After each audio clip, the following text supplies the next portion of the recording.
राजकुमार जाट आंखों में सपना कि यूपीएससी एग्जाम पास कर कर एक बड़ा अफसर बनेंगे और इस बड़े अफसर के बाद अपने पूरे परिवार की जिंदगी बदल कर रख देंगे।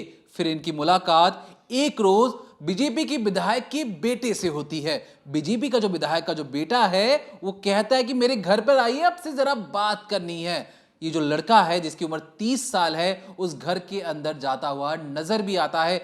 कुर्सी पर बैठकर तमाम लोग उसे हड़काते हुए नजर भी आते हैं, लेकिन इसकी बात की तस्वीर नजर नहीं आती। मतलब ये कि जो लड़का है विधायक के घर से बाहर कब निकला इसके बारे में कोई जानकारी नहीं है। लेकिन महज 48 घंटे बीतते हैं और ये जो लड़का है रहस्यमय तरीके से गायब हो जाता है। और फिर 7 दिन की मशक्कत के बाद जो गुजरात पुलिस है उसी के पिता के सामने उसकी लाश रखती है और कहती है कि आपके बेटे का एक्सीडेंट हो गया है। 7 दिन हो चुके थे बेटे को गायब हुए और ये जो लाश है ये 7 दिन पुरानी लाश है। अब इस लाश के गायब होने के पीछे की जो कहानी है, किस तरीके से गुजरात पुलिस से कहां खामियां हुई हैं, उसके बारे में बात करेंगे इस डिकोडिंग क्राइम के अंदर। और उस कमरे के अंदर उस बीजेपी के विधायक के साथ उस रोज क्या बातचीत हुई थी इस यूपीएससी के स्टूडेंट से कि उसकी जिंदगी ही बदल जाती है। कहां तो निकला था मंदिर में पूजा करने, कहां वो अब स्वर्ग सिधार चुका है। खुद परिवार वालों का रो रो कर बुरा हाल है। उन्हें समझ में नहीं आ रहा कि उस रोज किस मुहूर्त में वो मंदिर निकला और किस मुहूर्त में उस बीजेपी की विधायक से उन्होंने मुंह लगाया। अब अंदर की कहानी क्या है, पर्दे की पीछे की कहानी क्या है और रहस्यमयी तरीके से ये जो लड़का गायब होता है और कैसे एक 7 दिन पुरानी लाश को लाकर एक बाप के सामने रखा जाता है और कहते हैं कि देखिए आपका बेटा तो मिल चुका है लेकिन जान नहीं बची है इसके अंदर, ये एक मुर्दा बन चुका है। क्या है पर्दे के पीछे की कहानी, चलिए डिकोड करते हैं इस डिकोडिंग क्राइम के अंदर। गुजरात की जो पुलिस है वो इस केस में फंसती नज़र आ रही है। तमाम तरीके के आरोप हैं जो पुलिस पर लगाए जा रहे हैं, परिवारजन लगा रहे हैं, समाज का हर एक वर्ग लगा रहा है और कह रहा है कि जो पुलिस है वो विधायक के बेटे को बचाना चाहती है। और तो और इस पूरे केस में जो राजकुमार जाट की मौत हुई है उसमें वो कुछ छुपा रही है और कुछ बड़े लोगों को बचा रही है। और बोलना भी लाजमी है क्योंकि अब हम आपको सीसीटीवी की वो तस्वीरें दिखाने वाले हैं जिसको देखने के बाद आपको समझ में आएगा कि आखिर किस तरीके से इस पूरे केस में किसी को बचाने की कोशिश तो की जा रही है। सबसे पहले स्क्रीन पर इस तस्वीर को ज़रा गौर से देखिए। तारीख लिखी है 2 मार्च, समय हो रहे हैं रात के करीब 11 बजे। इसमें आप देख रहे हैं कि कुर्सियां जो हैं पड़ी हुई हैं, बहुत सारे लोग खड़े हुए हैं और एक कुर्सी पर एक लड़का बैठा है जो दिखने में थोड़ा पतला दिखाई दे रहा है और उम्र है उसकी 29-30 साल। ये लड़का है यूपीएससी की तैयारी करने वाला राजकुमार जाट। इसके सामने सफ़ेद कमीज़ में या टी शर्ट में एक शख्स खड़े हुए हैं जो इसके पिताजी हैं और साथ में कई सारे लोग खड़े हैं। और एक ग्रीन टी शर्ट में जो लड़का बैठा हुआ है वो दरअसल विधायक का बेटा है, बीजेपी विधायक का बेटा। और इस पूरे वीडियो में जो सीसीटीवी फुटेज मैं आपको दिखा रही हूँ उसमें आप देख पा रहे हैं कि ग्रे टी शर्ट में जो राजकुमार जाट बैठा हुआ है जो यूपीएससी की तैयारी कर रहा था उसको तमाम लोग हड़काए जा रहे हैं, धमकाए जा रहे हैं और कुछ समझाने की कोशिश की जा रही है। रात 11 बजे की तस्वीर है, 10:59 पर मैं आपको दिखाऊंगी। यहाँ पर जो लड़का है वो अपने पिता के साथ विधायक के घर में जो लॉबी बनी हुई है इसमें दाखिल होता है। यहाँ तक की फुटेज तो पुलिस को मिल गई है, लेकिन इसके बाद जब ये लोग बाहर जाते हैं उसकी फुटेज गायब है। यूँ कहें कि पुलिस ने मीडिया को सौंपी ही नहीं कि आखिर ये लड़का किस अवस्था में विधायक के घर से निकला। पुलिस का कहना है कि कुछ ऐसा नहीं हुआ, कुछ माथा पिट्टी नहीं हुई, कोई मारपीट नहीं हुई। लेकिन वहीं जो लड़के के पिता हैं यानी राजकुमार जाट के पिता हैं वो कहते हैं कि मेरे बेटे को जब अंदर बुलाया गया तो कस के उसके साथ मारपीट की गई थी। जो विधायक जी के बेटे हैं उन्होंने बहुत ज़्यादा उसे मारा पीटा था और उसके बाद वापस वो घर की तरफ आया था, यानी मारने पीटने के बाद उसे घर भेजा गया। तो ऐसे में वो सीसीटीवी फुटेज कहाँ है जो इस घर से निकलने के बाद की है। मतलब ये दोनों जब घर से बाहर निकले तो किस अवस्था में निकले ये किसी को देखने को नहीं मिला। अब इससे पहले क्या चीज़ें हुई, किस तरीके से विधायक के घर पर ये पहुँचे, ये मैं आपको समझाऊं उससे पहले आप ज़रा पिता की ज़ुबानी सुनिए वो किस तरीके से त्रस्त हैं और कैसे बता रहे हैं कि विधायक के जो बेटे जी हैं उन्होंने किस तरीके से उनके बेटे के साथ बदतमीज़ी की थी। अरे मेरे जाट भाई, जाट समाज के लोगों, मेरे साथ बहुत अन्याय हो गया है। अरे मेरे बेटे को ढूंढ रहे थे 4 दिन से, 6 दिन पहले से पुलिस को सूचना दे दी है, न पुलिस ने कोई कार्रवाई की है और मेरे बेटे को घर से ले गए वहाँ पे और जबरदस्ती डेड बॉडी दे रहे हैं। हमको डेड बॉडी लेनी नहीं है। मैं तो इधर उसकी जांच करवाने लगा हूँ। मेरे बेटे के साथ इतना मार मारा है, बेटे के साथ मेरे बेटे को मार दिया है, मेरे बेटे को। अरे आप कुछ कर दो, मेरे को डेड बॉडी नहीं चाहिए। मेरे बेटे को जबरदस्ती वो दे रहे हैं, वो जबरदस्ती घर से डरा धमका के ले गए हैं। अरे आप मेरी हेल्प कर दो, मेरे को डेड बॉडी नहीं चाहिए, नहीं चाहिए मेरे को पता करना है। तो सुना आपने कि जो राजकुमार जाट के पिता हैं वो किस तरीके से समझा रहे हैं, रो रो कर न्याय की गुहार लगा रहे हैं और पुलिस से ये चाहते हैं कि कैसे भी करके उनके बेटे को न्याय मिले। जो भी बड़ा शख्स इस पूरे मौत की मिस्ट्री में इन्वॉल्व है उसे बख्शा ना जाए। लेकिन अब आपको समझना होगा कि आखिर 2 मार्च को हुआ क्या था। ये बाप बेटे की जोड़ी विधायक के घर तक पहुंची कैसे और विधायक आखिर है कौन, उनका नाम क्या है। तो दरअसल 2 तारीख को जो ये लड़का है राजकुमार जाट, क्योंकि ये यूपीएससी की तैयारी कर रहा है तो इसके पिताजी ने किराए पर कमरा भी ले रखा है। इनका घर है लेकिन इसके अलावा पास ही में घर से थोड़ी दूर एक किराए पर कमरा ले रखा है, जहाँ पर ये जो लड़का है पूरे दिन भर बैठकर बिना किसी डिस्टर्बेंस के पढ़ाई करता है और अपनी तैयारी करता है। 2 मार्च को होता है, ये अपने घर पर बोलता है कि दरअसल मैं मंदिर जा रहा हूँ दर्शन करने के लिए, और दर्शन करने के लिए मंदिर जाता है। काफ़ी शाम हो जाती है, जब बेटा घर नहीं आता तो पिता उसको ढूंढते ढूंढते मंदिर तक जाते हैं, वहाँ उन्हें बेटा मिल जाता है। अब जो बाप बेटे हैं दोनों बाइक पर बैठते हैं, जो बेटा है वो बाइक चला रहा होता है और पिता जो है वो पीछे बैठे होते हैं। रोड पर तमाम तरीके से गाड़ियाँ चलती हैं, ट्रैफिक होता है। इसमें जो लड़का है वो अपने तरीके से गाड़ी चला रहा था और पिताजी पीछे बैठे। तो अक्सर आप सबके साथ भी हुआ होगा कि जो पिता होते हैं वो टोकते हैं, उन्हें डर लगता है कि बेटा कहीं कोई गलत एक्सीडेंट ना कर दे, किसी गलत तरीके से गाड़ी ना चला ले, किसी को ठोक ना दे। तो इस तरीके से उनको चीज़ें लगती हैं, तो वो बेटे को बार बार टोकते हैं कि थोड़ा धीरे चलाओ, इस रास्ते से कट ले लो, यहाँ से चल लो।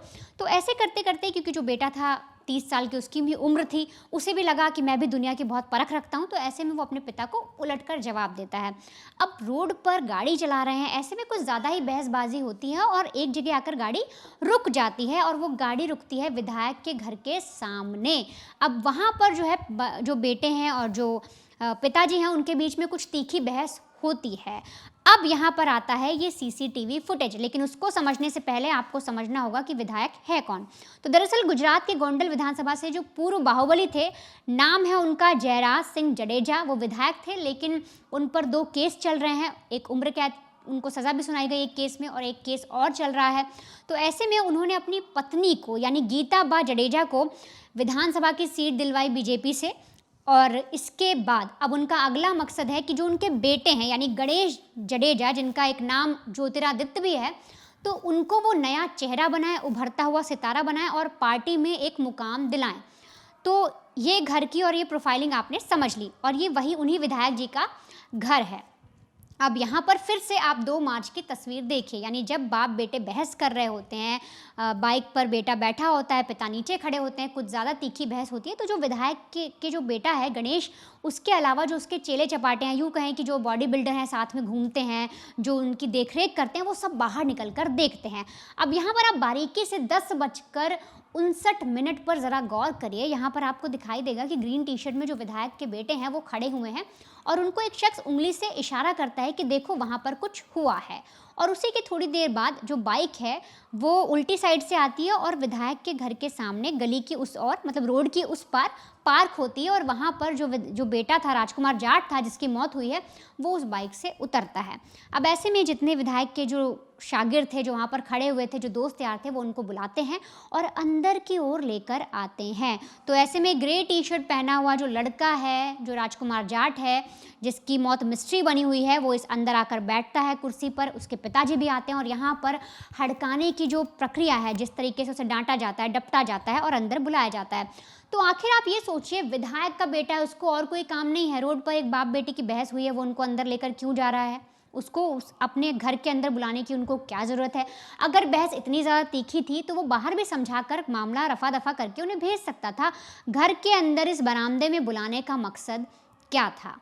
अब इस पूरे वीडियो में साफ तौर पर दिखाई देता है कि देखो, हड़काया तो जा रहा है, डांट डपट की जा रही है, लेकिन पिताजी जो बता रहे हैं वो कह रहे हैं कि सब ने, यानी जो विधायक के बेटे मौजूद थे, इसके अलावा जो और भी लोग मौजूद थे, उन सब ने मेरे बेटे के साथ बदतमीज़ी की और मेरे बेटे राजकुमार जाट को बहुत बुरी तरीके से मारा भी था।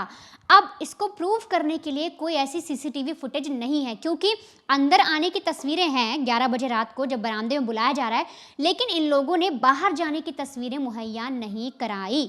अब बात करते हैं 3 मार्च की। इसके बाद होता यह है कि यहाँ से जो बाप बेटे हैं, बेटे को पीट दिया जाता है। वो किसी तरीके से बाइक पर बैठकर अपने पिताजी के साथ घर जाता है और रात में बोलता है कि पापा मैं पढ़ने के लिए अपने कमरे पर जा रहा हूँ, क्योंकि जैसे मैंने आपको बताया था कि इनके पिताजी ने एक रेंट पर रूम ले रखा था अपने बेटे के लिए।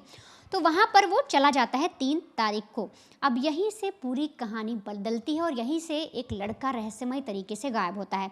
देखिए 3 तारीख को अगर मैं आपको एक तस्वीर दिखाने की कोशिश करती हूँ, ये करीब 5:15 बजे के, यहाँ पर इस लड़के ने नीले रंग की टी-शर्ट पहनी है और ये लंगड़ा कर चल रहा है। यानी इससे जाहिर होता है कि 2 तारीख को रात को जब ये विधायक के घर गया था तो इसके साथ मारपीट हुई थी, क्योंकि इसके चलने के अंदाजे से, जिस तरह से वो चल रहा है, जैसा इसका अंदाज है, इससे कोई भी अंदाज़ा लगा सकता है कि इसके साथ मारपीट की गई।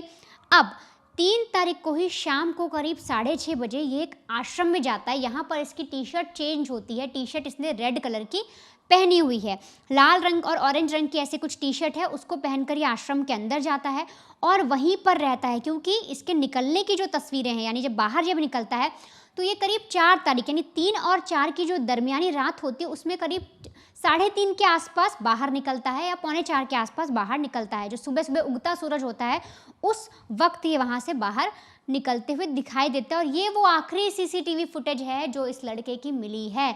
इसके बाद ये गायब होता है। और तो और इधर जो पिताजी हैं उनका क्या कहना है कि लड़की की फुटेज मैंने आपको दिखाई, पर पिताजी का कहना है कि रात को 3 बजे जब मेरा बेटा वापस अपने कमरे पर जाता है, उसके बाद हम लोग घर आकर, मैं और मेरी पत्नी, हम सब सो जाते हैं और जो बेटा है वो कमरे पे ही रहता है, हमें यही लगता है। और अगली रोज़ यानी 3 तारीख को जब हम उसे देखने जाते हैं तो कमरे पर कोई नहीं था। हम हर जगह ढूंढते हैं पर बेटा हमें कहीं नहीं मिलता। अब पिताजी की ये बात आपने सुन ली कि बेटा उन्हें कहीं नहीं मिलता 3 तारीख को, और हमने जो आपको फुटेज दिखाई 3 तारीख की, उसमें वो रात को ही करीब 5:15 बजे बाहर निकलता है लंगड़ाते हुए और फिर एक आश्रम में जाता है और आश्रम से फिर बाहर निकलता है 3 और 4 की दरमियानी रात को। और इसके बाद अचानक उसकी मौत हो जाती है। पुलिस में कंप्लेन कराई जाती है। जो पिताजी हैं वो लगातार थाने के चक्कर काटते हैं, उनका बेटा कहीं नहीं मिलता। 7 दिन की कड़ी मशक्कत की जाती है। पुलिस भी अपनी इन्वेस्टिगेशन चालू करती है और फिर लाकर एक लाश रख देती है और कहती है कि आपके बेटे की तो मौत हो गई है, एक ट्रक वाले ने या किसी बस वाले ने या किसी ने इसे टक्कर मार दी है। अब हमें ढूंढना होगा कि आखिर एक्सीडेंट किसने किया है। यहीं से पूरी कहानी बदलती है, यहीं से पूरी कहानी जो घूम जाती है, क्योंकि पिता का कहना है कि आखिर मेरा बेटा गायब कैसे हुआ। अगर जो सीसीटीवी फुटेज भी आ रही है वो आश्रम में भी दिख रहा है, तो उसके बाद वो ऐसा कहाँ चला गया, आखिर उसके साथ क्या हो गया, रोड पे उसे कोई ऐसे ही कैसे टक्कर मार देगा। वो पूरी तरीके से शक जाहिर कर रहे हैं कि उनको गायब करने वाला कोई और नहीं बल्कि विधायक के बेटे हैं। इन लोगों ने ज़रूर कोई षड्यंत्र रचा है और उनके बेटे को मौत के घाट उतारा है। अब आखिर पुलिस ने कैसे इन्वेस्टिगेशन की, क्या पूरी कहानी और कैसी ऐसी कड़ियाँ पिरोई जिसके तहत ये पूरा मामला एक्सीडेंट का लगने लग गया, और क्या पुलिस से इस पूरे केस में कोई मिस्टेक हुई है, अब आप वो भी समझिए। कि जो कहानी है, इस कहानी में गुजरात पुलिस की जो भूमिका है वो सबसे अहम और सबसे ज़रूरी है, क्योंकि गुजरात पुलिस जो कहानी बता रही है वही कोर्ट में बताई जाएगी, वही हम आपके सामने बताने की कोशिश कर रहे हैं। लेकिन क्योंकि हम क्राइम जर्नलिस्ट हैं, हमारा काम है सवाल उठाना, और सवाल जो हम उठा रहे हैं उसे आप ध्यान से सुनते जाइए। जिस तरीके से जो वर्णिता ने आपको तस्वीर दिखाई अंदर घर में जाने की सीसीटीवी फुटेज, अब क्योंकि ये जिस घर पे ये जो लड़का रहता था, घर के एक मकान में ही पढ़ाई किया करता था, अगली सुबह जब इसकी फुटेज अगर आप ध्यान से देखेंगे तो ये बहुत जिस तरीके से चल रहा है, ऐसा लग रहा है कि इसके पैरों पर किसी ने चोट किया है, बहुत बुरी तरीके से मारा है। अंदर खाने की बात यह है कि शायद ये जो लड़का है, किसने मारा किसने पीटा इसके बारे में तो कोई जानकारी नहीं है हमारे पास, लेकिन मार पिटाई के कारण ये थोड़ा सा डिप्रेशन में चला गया था और इसी डिप्रेशन की वजह से ये अक्सर घर छोड़कर बगल के मंदिर या आश्रम में चला जाया करता था। लेकिन यहाँ पर अगर आपने गौर किया हो तो ये नीली टी शर्ट पहनकर अपने घर से, सुबह का वक्त है 3 मार्च का, अपने घर 5 बजे का वक्त है, ये अपने घर से बाहर जाता हुआ नजर आ रहा है। उसी 3 मार्च की शाम को जब 6:30 बजे अगर आप इसके कपड़ों पर नजर दौड़ाएंगे तो इसकी कपड़े बदल जाते हैं।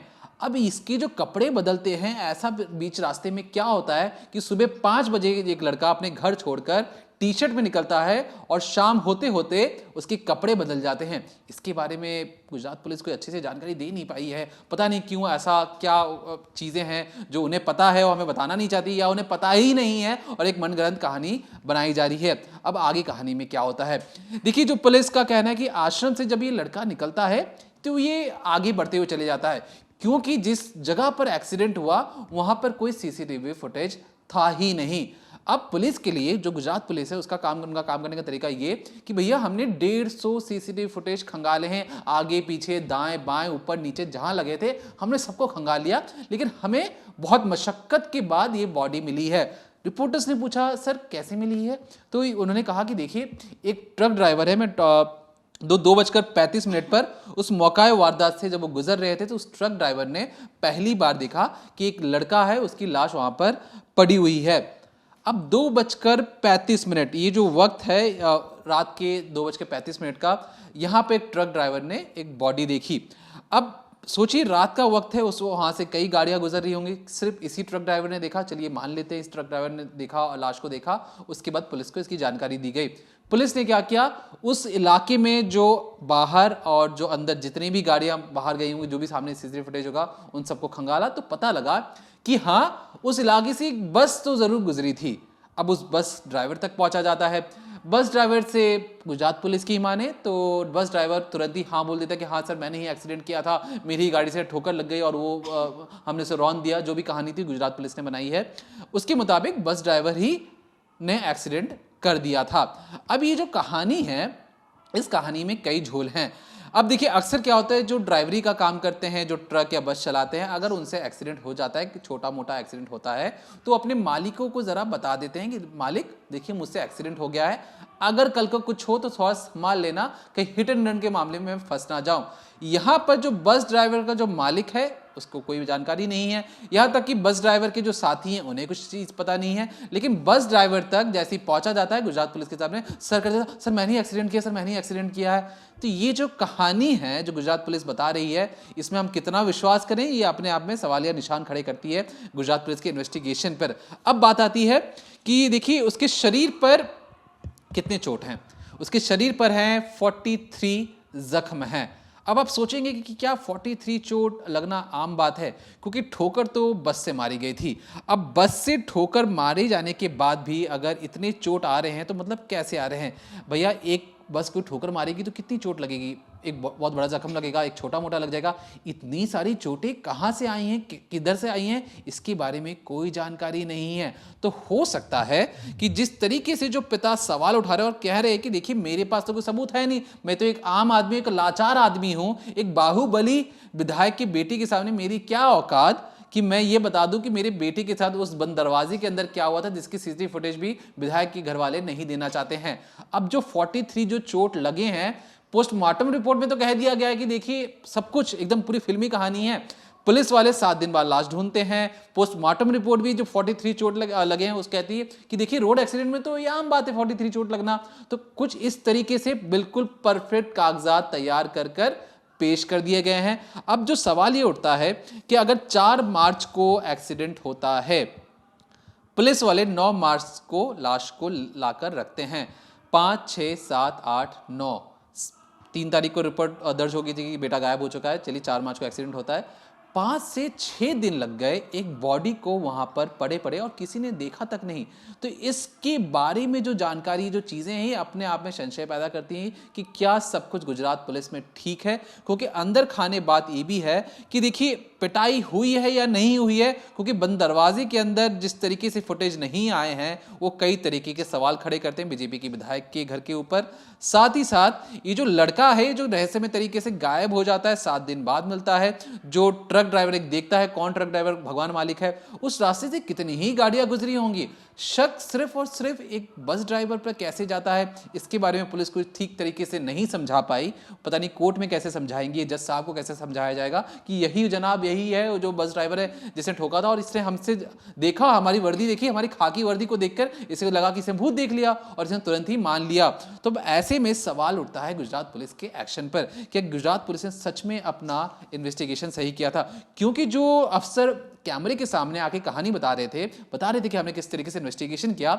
उनका ये कहना था कि देखिए उस घर के अंदर ना चेयर लेकर तो बातचीत जरूर हुई है, लेकिन माथा कुटौल, ये जो मैं शब्द बोल रहा हूं ये मेरे शब्द नहीं है, एक उस अफसर के शब्द हैं कि माथा कुटौल नहीं हुआ है उस घर के अंदर। सिंपल बातचीत हुई है, उनसे पूछा गया है कि आप क्या कर रहे थे क्या नहीं कर रहे थे, फिर उन्हें जाने दिया गया है।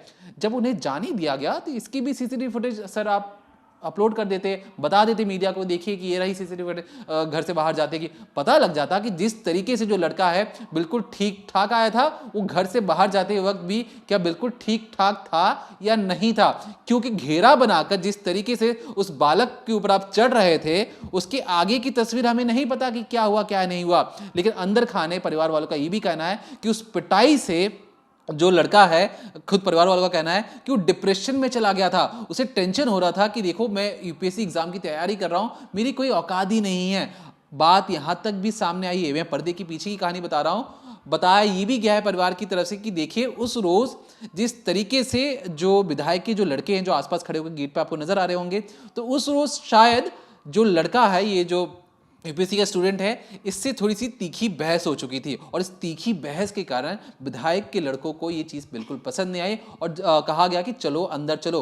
अब कहीं ना कहीं जो पुलिसिया तफ्तीश है उसमें ये भी बताया गया कि वो जबरदस्ती अंदर घुसा, लेकिन सीसीटीवी फुटेज में ऐसा समझ में नहीं आ रहा कि जबरदस्ती अंदर घुसा, खुद इशारा करके बताया जा रहा है कि चलिए अंदर चल के बैठ कर बात करते हैं। और एक लड़के के आसपास घेरा बनाकर धमकाने के इरादे से जिस तरीके से धमकाया जा रहा है, वो कहीं ना कहीं तो किसी को भी डिप्रेशन में डाल देगा। डिप्रेशन की बात तो ठीक थी कि अब लड़का ही गायब हो चुका, लड़का इस दुनिया में नहीं है और पूरी दुनिया अब इंसाफ मांग रही है। अब परिवार का ये कहना है कि देखिए गुजरात पुलिस ने जो काम किया वो ठीक काम नहीं किया है। इस पूरे मामले में सीबीआई इंक्वायरी की जरूरत है, क्योंकि सीबीआई इंक्वायरी सेंट्रल इंक्वायरी होगी, उस इंक्वायरी से ठीक तरीके से चीजें बाहर या सामने आ सकती हैं। लेकिन अंदर खाने ये भी बात है कि जो विधायक के जो बेटे हैं वो आने वाले वक्त में बहुत बड़ा चेहरा बनेंगे, और जो चेहरा बनने से पहले अगर उन पर थोड़े बहुत भी कीचड़ उछाला जाता है तो कहीं ना कहीं उनकी छवि को खराब किया जा सकता है। इसलिए जो कहा जा रहा है कि बहुत सारी चीज़ें छिपाई जा रही हैं, बताई नहीं जा रही हैं। क्यों अब तक सीसीटीवी फुटेज बाहर नहीं आया, इसके बारे में कोई जानकारी नहीं है। लड़का गायब हो जाता है, इतने दिन क्यों लग जाते हैं बॉडी को ढूंढने में, इसके बारे में कोई चीज़ पता नहीं लग पाती है। अचानक से एक बस ड्राइवर आता है कि हाँ मैंने एक्सीडेंट किया, अचानक से एक ट्रक ड्राइवर आता है कि हाँ मैंने देखा था लाश को। तो भैया इतने दिनों से उतनी गाड़ियाँ गुजर रही थी, क्या किसी ने नहीं देखा? सिर्फ इंतजार कर रहे थे कि भैया 9 मार्च होगा तो तभी हम लाश को देखेंगे। ये अपने आप में बहुत सारी चीज़ें सवाल खड़ा करती हैं गुजरात पुलिस के इन्वेस्टिगेशन पर, और उनसे पूछती हैं जरा पता लगाइए कि जो लड़का है क्या इसका सच में एक्सीडेंट हुआ है। क्या उन पोस्टमार्टम डॉक्टर से पूछा जाना चाहिए कि क्या जो 43 जो निशान है, जो चोट के निशान है, वो एक्सीडेंटल निशान है क्या? क्योंकि बॉडी पे हर एक छोटी छोटी जगह चोट लगना आप समझ रहे हैं, एक एक्सीडेंट होने के बाद एक बड़ा जख्म होता है, छोटा जख्म होता है, इतने चोट के निशान, ये चोट के निशान क्या वही चोट के निशान है? क्योंकि डॉक्टर्स का क्या है कि डॉक्टर्स ने लिख दिया, अब तो उसको सच मानना पड़ेगा जो अब चीज़ें हैं हमारे देश में। तो कहीं ना कहीं अब पूरी परिवार चाहता है कि किसी भी तरीके से उनके बेटे को इंसाफ मिले और उस रोज उस घर के अंदर जो चीज़ें हुई हैं वो पूरी दुनिया के सामने आए, पता लग सके कि उस घर के अंदर असल में क्या हुआ था। तो हमारी दरख्वास्त है कि जितने भी लोग इस डिकोडिंग क्राइम को देख रहे हैं, अगर आप चाहते हैं कि कोई भी ऐसी क्राइम स्टोरीज, ऐसी इन्वेस्टिगेशन स्टोरीज हम आपके लिए पेश करें, तो कमेंट सेक्शन में हमें कमेंट करके बताएं कि आप कौन सी ऐसी कहानी और ऐसी इन्वेस्टिगेशन स्टोरीज आप चाहते हैं कि हम आपके सामने पेश करें। तो कमेंट कीजिए और बताइए कि आपको कैसी लगी आज की हमारी ये स्टोरी और कैसी लगी आपको हमारी ये इन्वेस्टिगेशन, जरूर कमेंट कर बताइए। तब तक देखते रहिए decoding crime, only on crime तक।